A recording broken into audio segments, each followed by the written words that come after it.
C'est un des moments forts de la journée. J'espère qu'on va attendre les derniers arrivants. On va commencer par déjà mettre en valeur CY Design, qui est une école de design qui n'est pas encore membre du réseau des Carnot, mais peut-être ça va pas tarder, il faudra qu'on en parle avec votre direction. C'est une école de design qui a été créée il y a peu de temps, une école publique de design, c'est rare, la plupart des écoles de design sont privées. Les 2 premières années, on avait travaillé avec Strat Design, qui est plus ancienne, qui est plus connue, et c'est l'ancien directeur de Strat Design qui a fondé cette école CY Design à Saint-Germain-en-Laye, c'est ça, voilà, un magnifique site. Et il se trouve qu'on lance chaque année des concours pour designer et fabriquer les trophées qu'on va remettre aux chercheurs et aux entreprises qui sont lauréates des prix Carnot. Et on va commencer donc par mettre à l'honneur ces étudiants qui ont travaillé avec nous et pour nous, sous la conduite de Diane, que j'invite à me rejoindre, notre directrice communication. Et je lui passe la parole, hein, c'est elle qui a œuvré. Voilà, tu dis ce que tu veux. Alors écoutez... Peut-être venir sur scène, Diane, venez voilà. Sur scène. Les 2 étudiants vont nous rejoindre aussi pour nous raconter cette belle histoire. Moi j'ai été ravie, comme ça fait plusieurs années, comme a dit Jean-Denis, que l'on lance donc ce concours pour les prix Carnot et pour les trophées et qu'on fait appel à des écoles de design. L'année dernière, on a eu aussi CY qui nous a fait les trophées et cette année à nouveau, en concurrence avec d'autres écoles de design. Et donc, c'était très intéressant. C'est toujours un plaisir d'échanger avec les étudiants. Et puis, de voir qu'en fait, l'innovation et le design sont tout à fait complémentaires. Et c'est extrêmement intéressant à travers cette école notamment. Voilà, mais je vais leur laisser la parole. Merci beaucoup. Alors, voilà, vas-y. Oui, bien sûr. Donc déjà, on remercie le réseau des Carnot pour nous laisser l'opportunité de présenter CY École de Design. Donc, CY École du Design, une école publique, jeune et ambitieuse, créée en 2021, qui se situe à Saint-Germain-en-Laye. Donc, à CY École de Design, nous portons une vision élargie du design. Le design ne consiste pas simplement à créer des objets ou des espaces. C'est aussi concevoir des décisions, imaginer de nouvelles manières d'agir, de coopérer et de penser notre rapport au monde. Nous formons des étudiants capables d'observer, de questionner, d'expérimenter et surtout de prendre des décisions éclairées. Notre formation, au sein de CY École Design, nous avons plusieurs formations. Nous proposons en effet une première, un diplôme universitaire de design global en 5 ans. Un deuxième, un double diplôme d'ingénieur designer du numérique. Et tout récemment, un bachelor modeleur créatif en partenariat avec les constructeurs automobiles. Et ce qui fait notre particularité, c'est notre pédagogie par le projet. En effet, chaque année, les étudiants font à peu près une vingtaine de projets avec des associations, des partenaires, des collectivités ou différentes entreprises. Alors, l'école, comme vous l'avez dit, elle est implantée à Saint-Germain-en-Laye. Donc c'est un lieu exceptionnel qui réunit entreprises, start-up, chercheurs et créateurs. Cet environnement favorise la rencontre entre le monde académique et le monde professionnel. Nos étudiants évoluent donc dans un environnement où les rencontres, les collaborations et les opportunités sont quotidiennes. C'est un cadre idéal pour apprendre à travailler dans la complexité, en équipe et sur le terrain, au contact d'un monde économique, industriel et social. Depuis 2021, plus de 500 partenaires nous ont déjà fait confiance pour des workshops, des projets d'innovation, des stages ou des collaborations en alternance. Nos partenaires ne sont pas de simples commanditaires, ils deviennent acteurs de la pédagogie et les étudiants, eux, deviennent co-concepteurs de solutions concrètes pour le monde réel. Et pour concrétiser toutes ces idées, les étudiants disposent d'un formidable espace de création, l'Open Design Lab. C'est un atelier de 400 mètres carrés, entièrement équipé pour concevoir le prototypage et l'expérimentation. Pour conclure, CY École de Design, c'est avant tout une école ouverte, engagée, tournée vers l'avenir. Nous croyons que le design est aujourd'hui une compétence essentielle, une manière d'agir avec sens, d'innover autrement et de contribuer à un monde plus juste et plus durable. En formant des designers de la décision, nous formons surtout des hommes et des femmes capables de penser et de faire le monde différemment. Merci de nous avoir écoutés et en vous souhaitant une bonne cérémonie. Merci. Eh bien, Merci et bravo à vous pour ces prix alors qui ont été créés dans le lab de votre école. C'est ça. Quelques mots sur l'idée de départ, comment ça s'est fait cette création? Oui, bien sûr. Alors, nous avons réalisé 5 trophées, donc 4 identiques et un grand trophée. Alors, l'aspect, l'esthétique peut questionner, c'est le monde de demain, il y a quelque chose d'organique, il y a de la recherche, On voulait avant tout sortir de l'archétype un peu du trophée habituel avec un socle, des formes très anguleuses. Et on a essayé de faire quelque chose de très organique à la croisée entre industrie et organique, avec justement ces courbes presque comme des tuyaux ou même un réseau racinaire qui viendrait converger vers un même point commun, donc pour aboutir à un projet final, une solution finale, qui est celle des lauréats du réseau Carnot. Donc c'est un très beau symbole, beau symbole qui illustre très bien le réseau aussi. Eh bien, bravo à vous, on peut encore Merci vous beaucoup. applaudir. Merci. Et on va passer alors au premier prix. Alors, on passe au premier prix qui va être remis par Claire qui nous rejoint sur scène. Est-ce que j'ai le bon déroulé? Oui, yes. Si. Donc en tout cas, le premier prix, c'est le partenariat avec une PME ETI. Tout à fait. On commence par le pitch avec... Bienvenue. Ah bah oui, c'est sur scène. Hein. Bienvenue. Alors.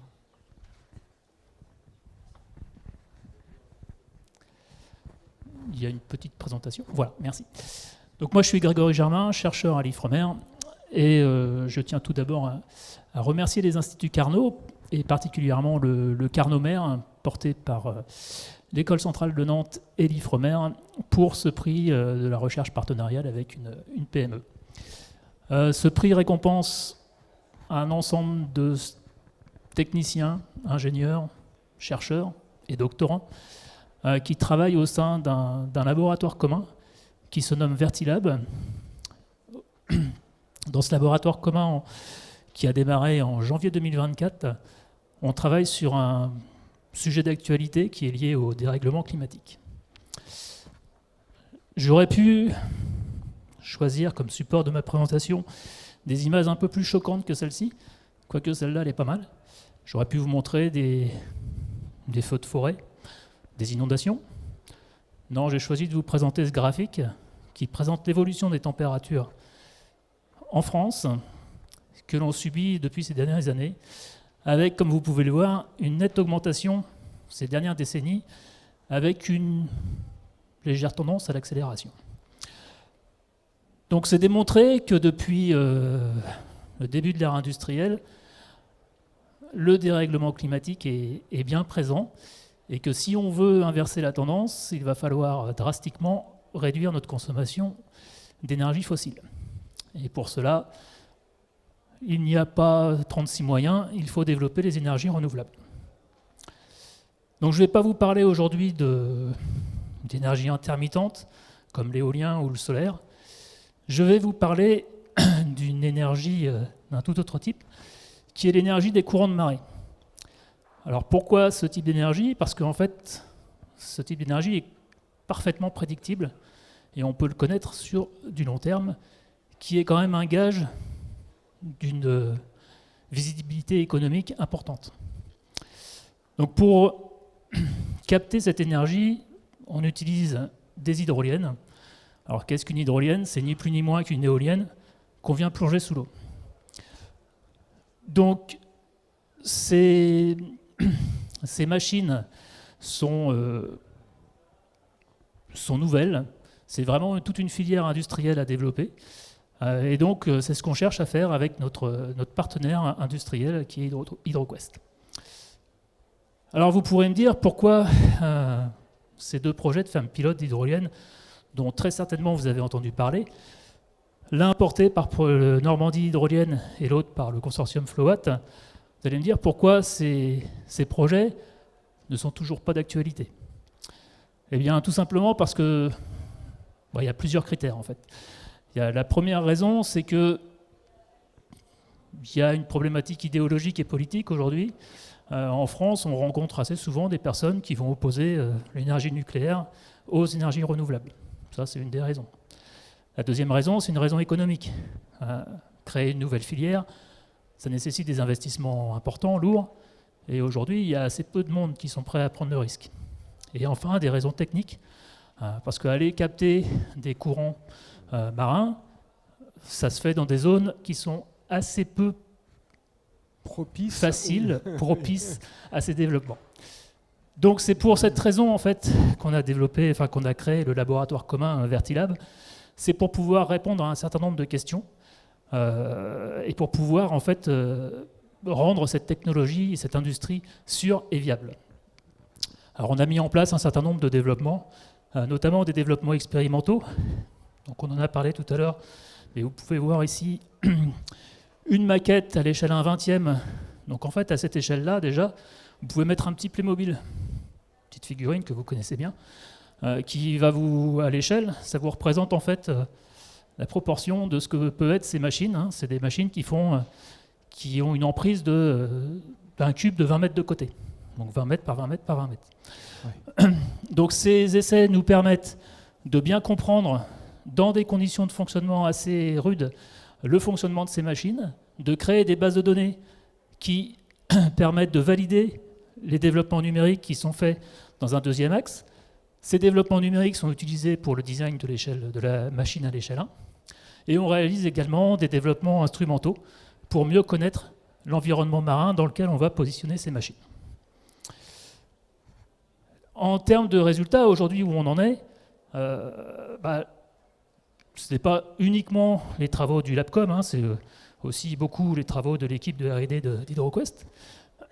On est passé d'un design pour la même emprise au sol, d'un design d'une machine de puissance installée d'1 MW à une machine de 2,8 MW.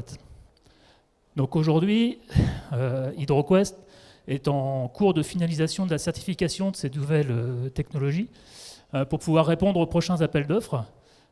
Des appels d'offres qui, on l'espère, seront bien ciblés dans le prochain plan pluriannuel pour l'énergie, la tant attendue PPE 3, dans laquelle on espère voir une ligne pour l'hydrolien avec un appel d'offres de 250 MW qui pourrait après être rapidement suivi d'appels d'offres de 500 MW, voire d'1 gigawatt, ce qui correspond à l'installation de plusieurs centaines de machines sur les côtes françaises.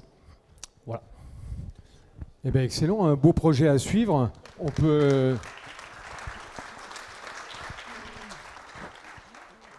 On a exactement voilà, la belle visualisation de ce qu'on a évoqué tout à l'heure avec ces hydroliennes.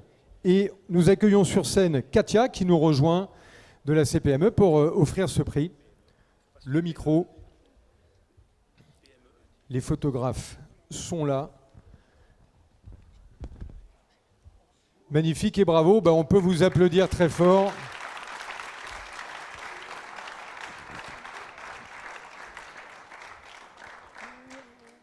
Bravo et voilà. Exactement. Rassemblons l'équipe. Guillaume, Claire, qui nous ont fait le plaisir tout à l'heure de nous raconter cette belle aventure.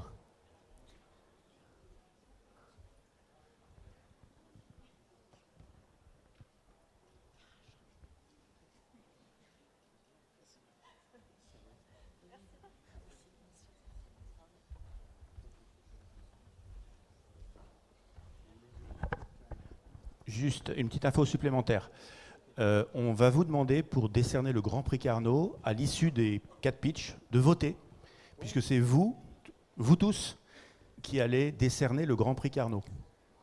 Les critères, c'est la clarté, la concision, etc. etc. Est-ce que l'orateur vous a emporté dans son projet, ou moins? Donc voilà, c'est vous qui allez décider, oui, non, peut-être. Vous allez avoir un QR code à l'issue des 4 pitchs. Donc il vous suffira de le flasher avec votre téléphone portable. Donc rechargez vos batteries. Et puis on va voter en direct. Et donc dans la foulée, on va décerner le Grand Prix. Voilà, je voulais vous le dire pour que vous vous prépariez. Et puis on va passer Comme au ça. prix suivant. Eh bien, exactement. On va passer au prix. Merci Jean-Denis. Donc, on fait chauffer les téléphones pour tout à l'heure. On va passer au prix partenariat longue durée avec un nouveau pitch qui, voilà, nous accueillons sous vos applaudissements.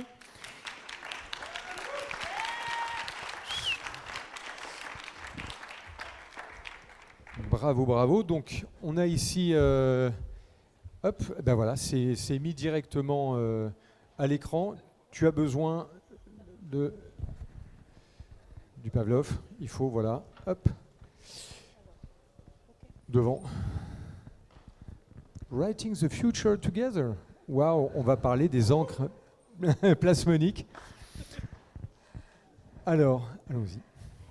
Eh bien, bonsoir à toutes et à tous. Je suis contente d'être là. Je suis Karine Mouja et je suis ici grâce aussi à mon collègue de chez BIC, Guillaume Caffier. Et je voudrais commencer cette présentation en vous demandant qu'est-ce que ce joli objet vous inspire ? Donc alors, ce produit iconique, donc à même titre que le 4 couleurs BIC, est produit intégralement en France, donc dans notre région parisienne, donc à Marne-la-Vallée. Il a été vendu à plus de 100 milliards d'exemplaires depuis sa création. Il est produit dans une usine entièrement intégrée, donc où nous produisons toutes les matières premières, donc toutes les parties du stylo. Ce site intègre également les équipes de recherche et développement, où chaque jour nous travaillons pour améliorer le produit et également donc, pour créer les produits d'écriture de demain. D'où cette collaboration. Et j'ai une bonne nouvelle. Cette histoire ne se termine pas là, mais elle va continuer à s'amplifier. Puisqu'il est, on ne le sait pas, mais dans les 10 années à venir, la croissance en fait, des instruments d'écriture devrait être de l'ordre de 5%. Et la très très bonne nouvelle, c'est parce que c'est dû à une hausse du taux en fait, d'alphabétisation dans le monde. Et comme vous le savez, BIC est partenaire en fait, de l'éducation de millions d'enfants et a pour projet d'améliorer toutes les conditions en fait, d'apprentissage de ces enfants. Il a aussi pour objectif, bien sûr, de développer des solutions qui sont durables, avec toujours un haut niveau de technicité. Et les moyens pour accomplir tout cela, il faut qu'ils soient verts, totalement verts, comme notre société. Alors, comment commence cette histoire ? Comment réinventer ce petit objet qu'a Guillaume ? Eh bien, l'histoire commence par un de mes anciens étudiants, parce que je suis enseignante, qui m'appelle et qui me dit « Écoute, Karine, tu es professeur, tu travailles dans les matériaux, tu travailles dans la couleur, dans le changement de couleur, et oh, tu ne pourrais pas réinventer aussi nos stylos ?» Et là, j'ai dit, waouh, le défi est immense. Trouver une alternative à, en fait, des pigments, des colorants qui sont utilisés depuis des millénaires, non mais c'est impossible. En fait, la solution, elle était devant nous. Laquelle ? Pour la couleur, eh ben, il fallait regarder les vitraux des cathédrales. Pour le changement de couleur, Dame Nature est là. Et en plus, le caméléon est son modèle. Alors, la solution fut... Ah, si elle veut arriver, elle n'arrive pas. Les encres plasmoniques. Et quelle est la particularité ? Eh bien, avec seulement une seule formulation, on peut créer toutes les couleurs de l'arc-en-ciel. Et en plus, le bonus, c'est qu'on utilise un procédé qui est totalement éco-responsable. Et avec tout ça, qu'est-ce qu'on fait ? Eh bien, on peut faire les 4 couleurs de chez BIC, on peut faire du changement de couleur, et le top qu'on ne savait pas, c'est effaçable et durable. Ah, quel du bonheur! Et, si ça avait bien passé, en plus, ce système permet, ces encres plasmoniques permettent de satisfaire tout le cahier des charges des encres. Alors, qu'est-ce qu'on a fait ? On a fait une rupture technologique qui nous a permis de déposer 14 brevets en 4 ans. La tâche fut dure, mais l'écosystème sympa, parce que BIC, le CNRS et l'Institut MICA étaient là pour nous accompagner. Alors ce succès, bien sûr, heureusement, a passé les frontières. Les médias aussi nous ont permis d'alimenter toute cette nouvelle technologie. Elle n'est pas restée, puisqu'on est alsacien, elle n'est pas restée en Alsace, elle est passée aussi en France. Et les Canadiens ont dit « Oh les gars, qu'est-ce que vous faites ?» Bon, alors on a dit « Bon, on participe à votre émission » et nous sommes passés aux années-lumière au Canada. Mais BIC a eu une superbe innovation qui nous a permis aussi de l'ouvrir à des domaines encore plus larges, puisque je suis des matériaux. Donc, on commence à développer les peintures plasmoniques, mais aussi avec mes collègues de chez Aptar, on fait des capteurs d'humidité. Et Hermès, Decathlon nous ont dit « Eh oh, les gars, pourquoi pas le textile intelligent ?» Et on finit par, malheureusement, mais c'est tendance ces temps-ci, l'armée avec du camouflage. Et je dirais que je n'ai pas fait ce travail toute seule du moins. Toute une équipe était autour de moi et je les en remercie, en particulier mes collègues, mais aussi le CNRS, Mathlight, l'université, le Carnot et bien sûr l'innovation audacieuse que nous a permis de faire BIC pour écrire et réécrire le futur. Et surtout, c'est pas fini, alors suivez-nous. Oh ben merci beaucoup.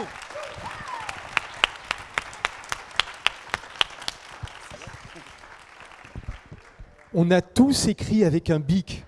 C'est quand même fabuleux de se dire que là dans la salle, tout le monde a écrit avec un bic. Bravo pour cette très très belle aventure. Et la remise du prix.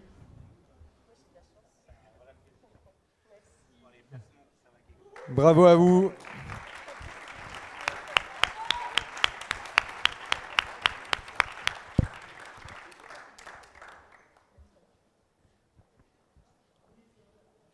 Voilà, c'est Manel Collet qui est président du Carnot Ingénierie de Lyon qui a remis ce prix. Merci à tous les deux, Karine et Guillaume, pour cette très belle aventure. On se rappellera d'ailleurs, parce que là, je ne savais pas que tous les bics étaient produits en France, c'est génial. Voilà, on ne le sait pas encore et on découvre à chaque fois des choses très intéressantes. On continue avec la troisième catégorie, le jeune chercheur, le prix du jeune chercheur, et nous allons parler de l'Institut du cerveau. Alors, si je regarde... Ah, on va lancer en régie. Eh ben, bienvenue sur scène. Voilà, bienvenue, c'est comme ça, on vous applaudit. Ouais, il y a le fan club, chacun a son fan club, c'est très bien. Bienvenue, alors le prix Carnot du jeune chercheur. Et là, on va parler de biomarqueurs oculomoteurs. Oui. Je peux vous emprunter. Yes, bien sûr, absolument. Merci. Et on va découvrir à nouveau une belle histoire.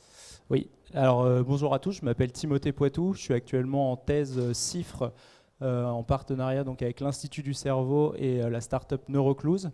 Et ensemble, on va parler de la maladie de Parkinson. Et on va se poser une question, et si on pouvait intervenir plus tôt dans cette maladie ? Alors pourquoi parler de la maladie de Parkinson ? Il faut savoir que c'est la deuxième maladie neurodégénérative la plus fréquente en France. C'est quand même 25 000 nouveaux cas par an. C'est une maladie qu'on ne guérit pas et qui laisse des séquelles, alors à la fois cognitives et motrices. C'est la deuxième cause de handicap acquis chez l'adulte. Et c'est une maladie qu'on prend en charge aujourd'hui à la fois avec des prises en charge médicamenteuses et non médicamenteuses. On en reparlera après.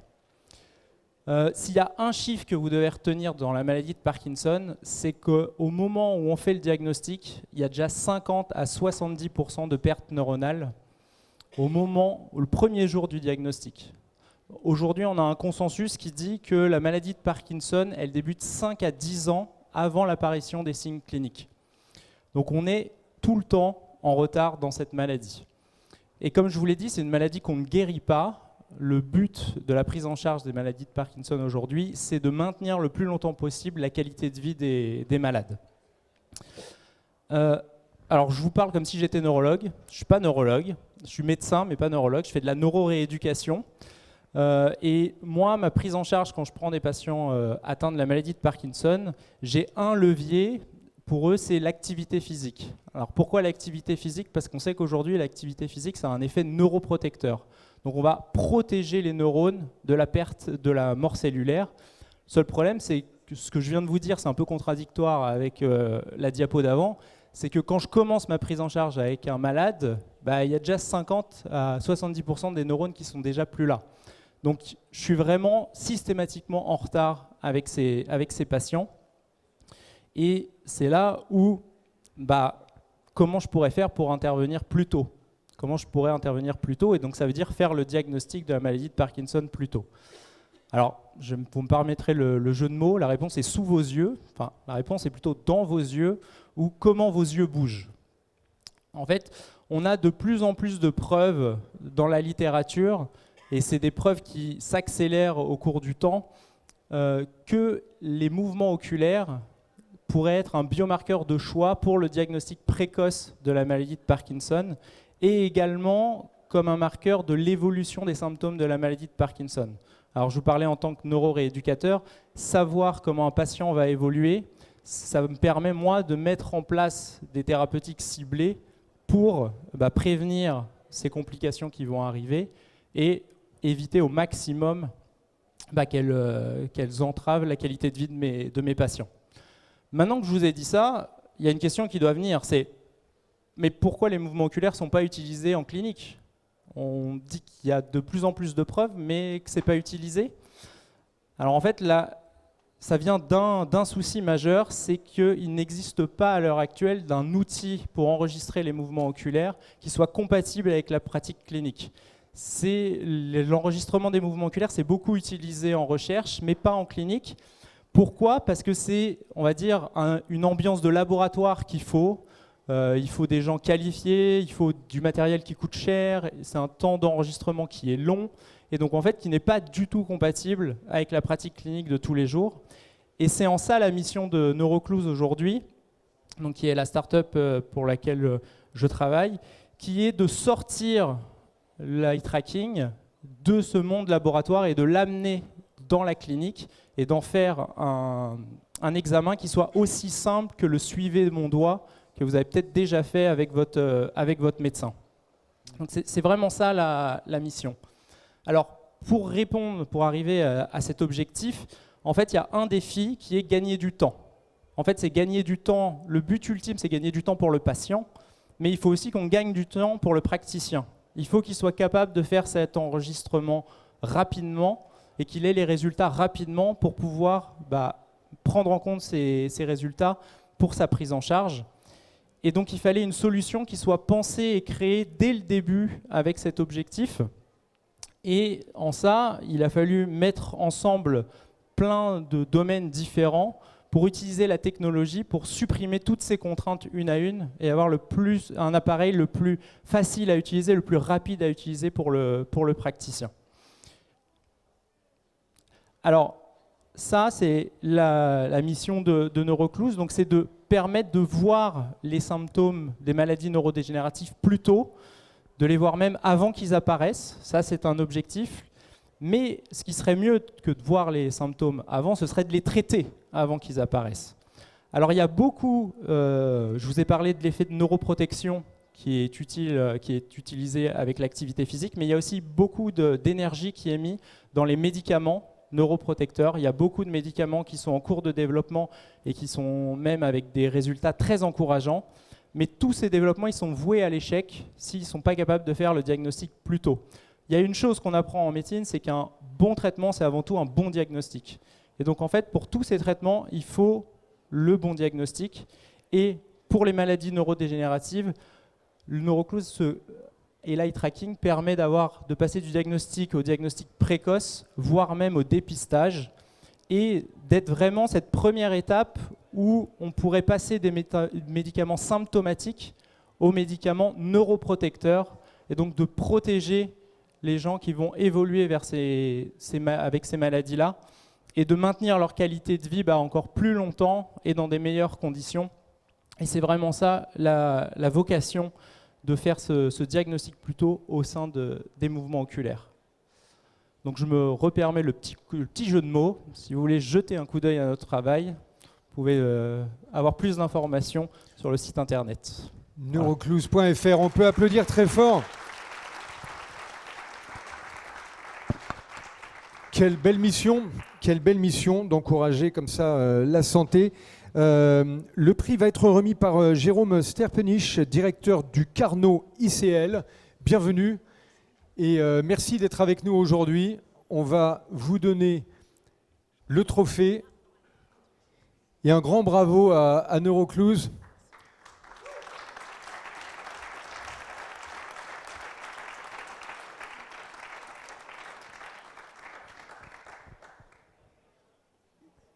Et on souhaite bien sûr toute la réussite que vous méritez pour ce très très beau projet. Bonne continuation et merci et bravo pour ce trophée, Timothée Poitou. Du Carnot, Institut du cerveau, qui est très actif, ce Carnot aussi. Aujourd'hui, c'est un vrai sujet, la santé mentale. On en parle tous les jours. Et on va terminer avec le prix soutenant la création d'entreprises, avant de vous faire jouer, bien sûr, comme vous l'a dit Jean-Denis tout à l'heure. Eh bien, le prix soutenant la création d'entreprises. Et nous allons accueillir, mystère, teaser, Thierry et Sophie qui nous rejoignent. Bravo, on peut vous applaudir. Et également Vincent. On a découvert votre belle histoire tout à l'heure. On vous retrouve, ce qui est un peu presque normal, naturel. Voilà, je ne sais pas s'il y a besoin de la zapette et on va découvrir le projet en images. Donc bonsoir à tous. Ça va être bon. Oui, ouais. Bonsoir à tous. Merci pour l'accueil. Merci aux associations des Instituts Carnot pour l'organisation de cet événement. Merci au jury pour la reconnaissance et la récompense de ce projet Lulisa. Merci aussi à l'Institut Carnot Pasteur MS qui l'a cofinancé. Sans ça, ce projet aurait été compliqué. Et puis merci aussi à nos directions, à notre directrice générale Yasmine Belkaïd pour avoir cru et soutenu ce projet tout du long. Et puis aussi merci à notre équipe qui a contribué à ce projet. Et pourquoi ce projet Lulisa ? Pourquoi faire introduire la bioluminescence dans les diagnostics de santé ? Alors en fait, je ne sais pas si vous vous souvenez, mais en 2020, pendant le Covid, entre la crainte que nos parents ou nos grands-parents s'infectent, que nos enfants soient déscolarisés, pendant les années SIDA, je ne sais pas si vous vous souvenez, ce drame que finalement nos enfants n'ont pas connu et pour lesquels maintenant ils se soucient assez peu de se protéger. Comment voyez-vous l'avenir finalement avec le réchauffement climatique et les cortèges de moustiques qui remontent un peu plus chaque année au nord avec leurs infections virales, donc dengue, Zika, Covid, chikungunya, virus du Nil. En fait, sommes-nous vraiment prêts à protéger notre bien commun, le plus précieux, la santé ? Et comment aider nos soignants pour nous permettre finalement de suivre notre santé, pas simplement dans le cadre des épidémies, mais aussi tout au long de notre vie, de tous les jours. Et pour cela, Sophie a mis au point des solutions qu'elle va vous présenter. Donc nous poursuivons l'héritage de Louis Pasteur et son combat pour la santé publique. Donc en fait, le Lulisa est maintenant une nouvelle arme pour lutter contre les maladies infectieuses. Nous avons mis au point ce test qui est hypersensible, quantitative, avec quelques gouttes de sang ou de salive et qui peut être utilisé soit au laboratoire, soit, comme vous le verrez plus tard, sur le terrain. Donc en fait, pour cela, nous avons fusionné un petit morceau d'anticorps qui provient d'un alpaga ou des camélidés avec une enzyme de crevette qui fait de la bioluminescence. Et en présence de l'agent infectieux, microbes, virus, il y a émission de lumière. Vous savez, la bioluminescence, c'est la petite vidéo du début avec les vagues lumineuses, les lucioles ou les vers luisants. Ce test nous l'avons déjà utilisé pendant la surveillance des épidémies pendant le Covid, et ceci pour Santé publique France, donc le gouvernement français, mais aussi Médecins sans frontières, où on s'est intéressé en particulier aux gens qui vivaient dans des conditions précaires, et l'Institut Curie. C'était presque les débuts, un peu, enfin pas les débuts, mais disons que ça a été les preuves de concept ont été mises en lumière à ce moment-là, si je peux me permettre la mise en lumière, mais pendant le Covid. Oui. Ça a été vraiment un cas à grande échelle. Ça a été un cas à grande échelle, oui. En fait, durant le Covid, ça nous a permis de mettre en place en fait, ces technologies. Ça a permis, en l'occurrence, d'aider le gouvernement à surveiller la France et la progression à la fois de l'épidémie, mais aussi de la vaccination. On a été capable, en fait, dès le début, avec les inventions de Sophie, de faire des tests à 2300 tests à l'heure, avec une capacité de 20 000 par jour, avec un appareil. Donc maintenant, on en a 3, ce qui nous permet d'avoir des forces de frappe importantes. Et on est toujours à la disposition du gouvernement ou des épidémies. Et on nous demande en permanence d'être prêts pour la grippe aviaire, pour Mpox, en cas de propagation large. Mais l'idée, c'était d'aller plus loin. Là, on avait fait du haut débit. On va dire, finalement, c'est beaucoup de travail, mais c'était facile. Maintenant, ce qu'on essaye de faire, c'est de se rapprocher, en fait, du terrain, se rapprocher finalement du point de test. Et on le fait de deux façons, soit avec des bornes automatiques, c'est-à-dire, en fait, des bornes qui vont être utilisées à, finalement, un embarquement d'avion pour un match ou pour un grand événement, pour pouvoir tester en moins de 15 secondes si vous êtes infectieux, grippe, Covid, ou bronchiolite, et de savoir si vous êtes un problème pour les autres. On l'a mis au point aussi pour tester automatiquement si une personne est infectée par le VIH, et c'est des bornes qu'on voudrait développer notamment en Afrique, pour pouvoir faciliter en fait la prévention et finalement de voir qui est infecté ou pas. Et ce qu'on essaye de faire maintenant, c'est d'aller encore plus loin, pas simplement au cas d'épidémie, mais pour tous les jours. Essayer de développer des tests au point du soin, c'est-à-dire chez le médecin, pour faire la différence entre 15 et 60 secondes, savoir si l'infection est virale ou bactérienne, faire la différence entre une bronchite, elle peut avoir plusieurs sources, et donc intervenir plus tôt dans le traitement. Il faut savoir que finalement, au niveau des traitements, 30% des antibiotiques sont inappropriés. C'est énorme. C'est énorme. Et l'errance de traitement, c'est 120 000 journées d'hôpital qui sont perdues par an. Donc il faut faire quelque chose. Et le quelque chose, c'est finalement ce type de boîte qui permettra donc en quelques secondes de faire la différence et d'identifier en fait, la source infectieuse. On l'a adapté aussi pour détecter les allergies, la sévérité, et pour les asthmatiques, de trouver des solutions.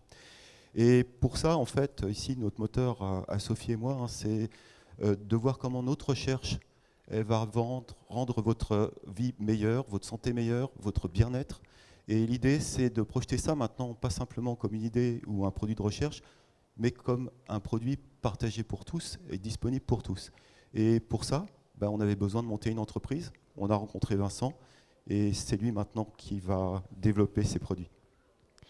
Donc être capable de détecter une infection en 15 secondes sur un tout petit échantillon, que ce soit sanguin ou un prélèvement, quand la norme c'est 15 minutes, clairement c'est une révolution qui va avoir un impact sur le marché du diagnostic in vitro, de la même manière que la glycémie capillaire, il y a 30 ans, a effectivement totalement changé la façon dont les patients diabétiques se suivent.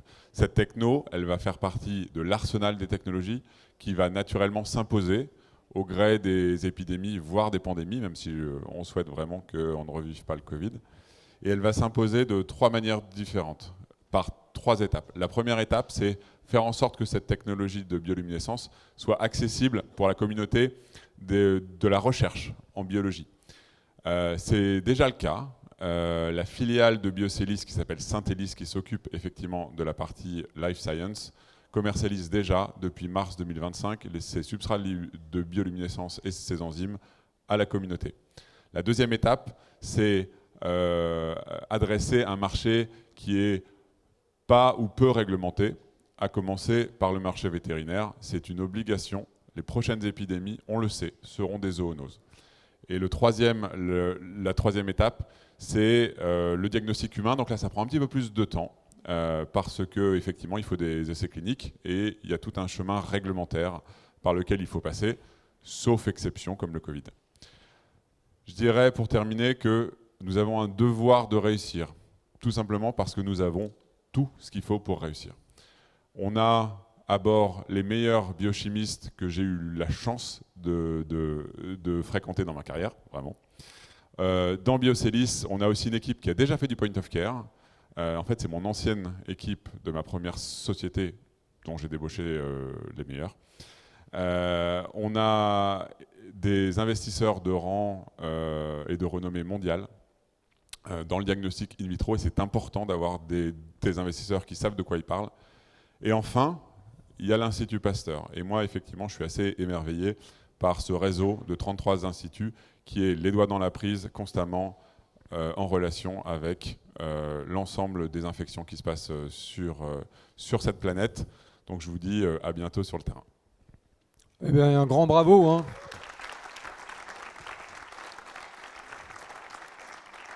Bravo à vous. Et là encore, on vous souhaite toute la réussite que vous méritez. Et nous accueillons pour remettre le prix Thierry Brennbonner, directeur du Carnot Clim Adapt. Bienvenue. Et bravo à vous. Bravo pour ce prix.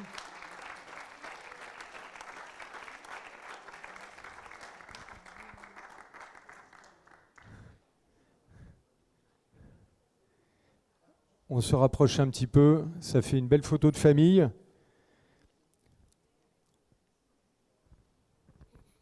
Comme c'est le dernier prix, avant de partir, peut-être Sophie, j'avais une question très personnelle à vous poser. Comment on arrive à se dire, tiens, je vais mélanger une cellule d'alpaga avec un morceau de crevette? Enfin, dans la recherche, il y a des fois des miracles.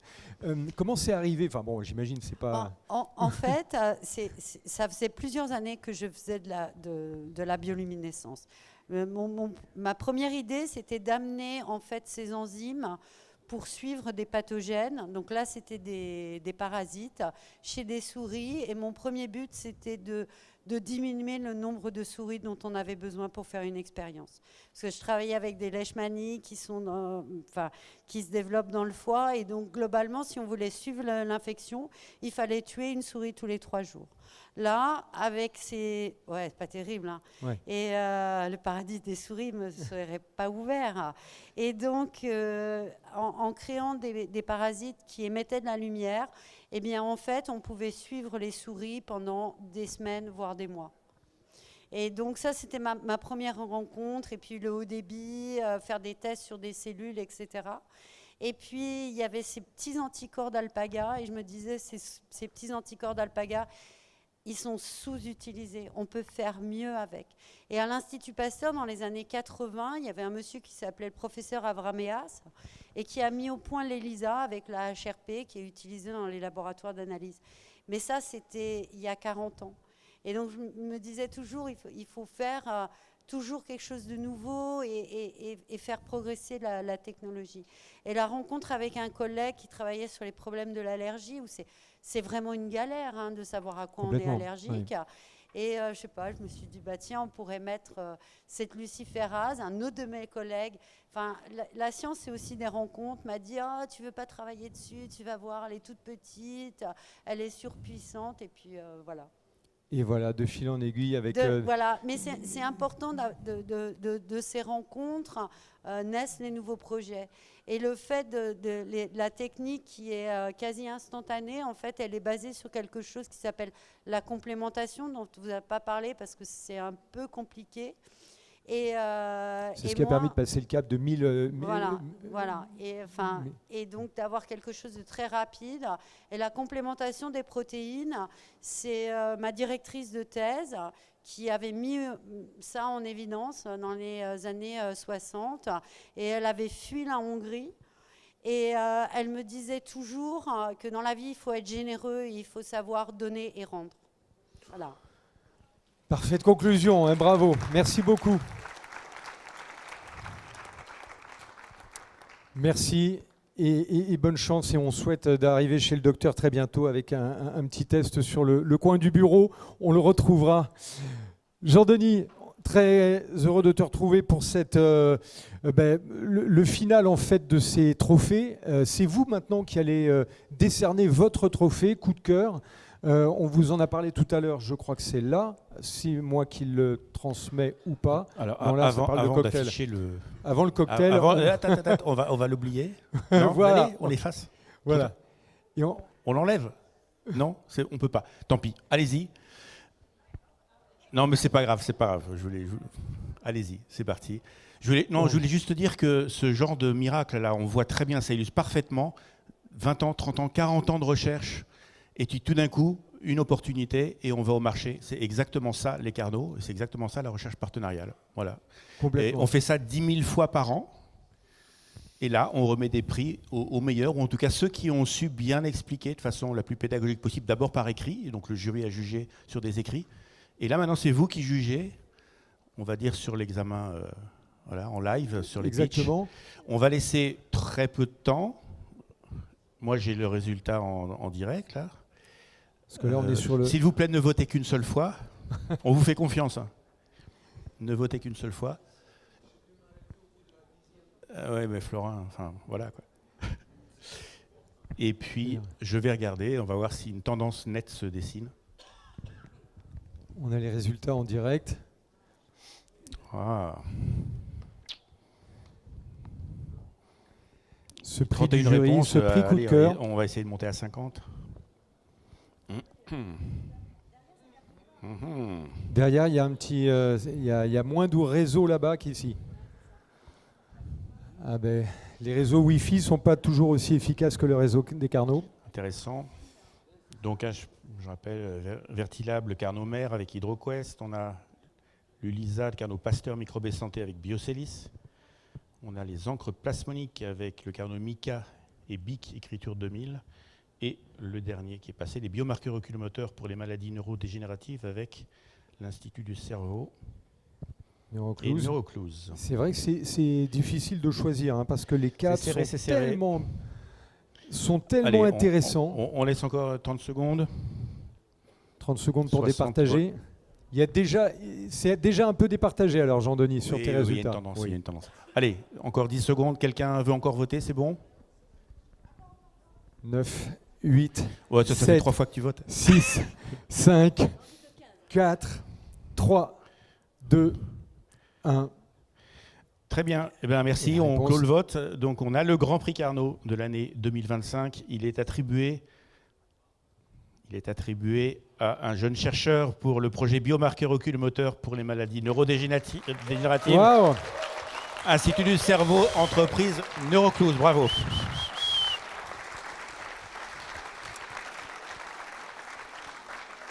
Eh bien, bravo. Retour sur scène, ça s'impose avec le photographe. Et puis, Jean-Denis, c'est toi qui vas remettre ce prix. Bravo. Là, c'est du direct, c'est du live. Et voilà, le Grand Prix Carnot 2025. Remis à Timothée Poitou. Bravo. Du Carnot Institut du cerveau. Eh bien... Voilà, donc c'est le 4e Grand Prix Carnot, 4e édition. Bravo, donc c'est un Carnot qui n'avait jamais été primé jusqu'à présent, donc toutes mes félicitations. Si tu veux dire 2 mots. Je vais juste remercier à la fois l'Institut du cerveau avec qui je travaille, en particulier mon directeur de thèse Pierre Pouget. Et puis, Pierre, viens pour la photo, parce que tu n'es pas venu pour la photo. Allez, oui, parce que c'est important, c'est quand même le Grand Prix Carnot. Ouais. Bravo, ça fait une belle récompense à faire tourner aussi dans l'équipe.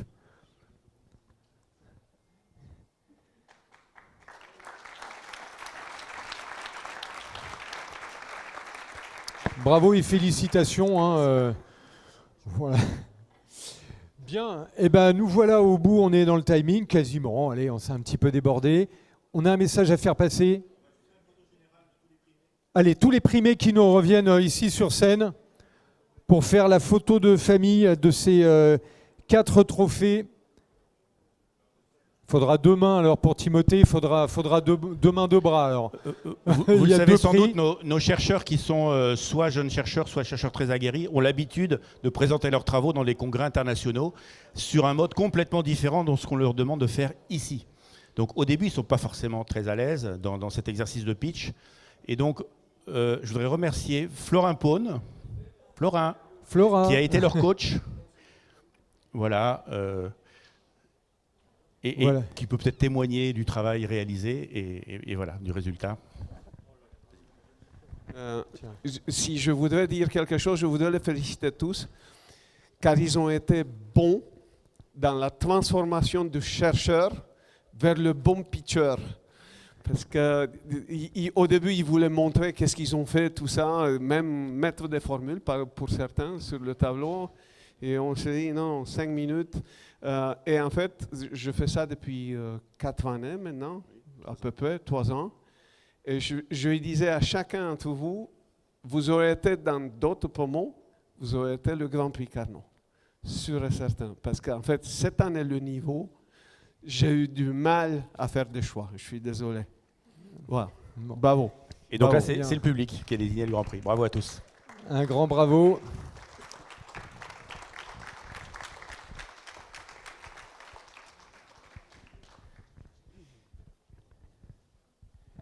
La photo, bien sûr, bah oui, allez-y. Hein, c'est une réussite collective, on va dire, et puis on a mis en lumière toute l'importance de cet accompagnement du réseau des Carnot dans ces belles aventures qu'on a vues. Il y a du temps long, voilà, il y a des rencontres, et c'est tout ce que le réseau des Carnot favorise et entretient et consolide au quotidien. Merci à toutes et à tous. On se retrouve au cocktail pour célébrer en collectif, ensemble.